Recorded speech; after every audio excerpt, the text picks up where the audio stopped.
Alright, well, I'm gonna go ahead and record this since I can't find anybody in matchmaking. The kick that I wanted to talk about, one of Josie's most important kicks, is of course the crouch dash 3. I wanted to speak a little bit on this and talk about how to improve on landing this move in particular a lot more.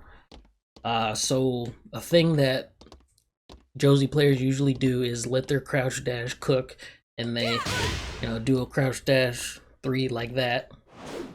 And the more that they do that, the opponent's gonna be all like, "Oh, okay, you've done that like 3 freaking times, so I'm gonna start ducking now." And now it's like every time they could have a sense as to when they're gonna do it, and then they get blocked every time. But a thing that I have been doing for a very long time now is I have been incorporating a very simple yet effective tactic for landing more of these in a very stealthy way. And it's just simply using a lot of advanced movement and throwing the crouch dash 3 like an electric. So the same way you throw an electric is the same way that you use the CD3.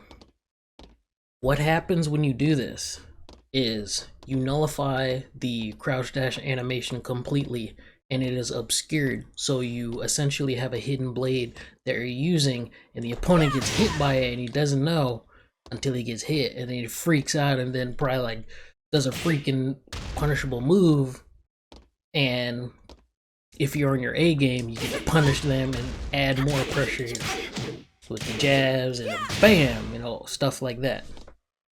As opposed to hiding it through movement, I like to also obscure it through poking. So maybe like jab, boom, stuff like this. 1, 2, 3, stuff like tricky stuff like this, boom, and they don't expect it.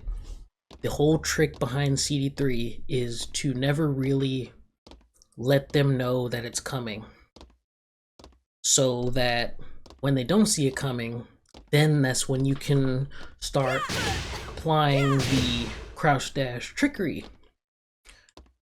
Where you get to do this 3 times, 4 times in their face, and they're just sitting there holding back. They're like, "Oh my god, what is this guy doing?" And I do this a lot. That's how you know when you're in their head, is when you can do this in their face and they can't do anything, or they won't do anything.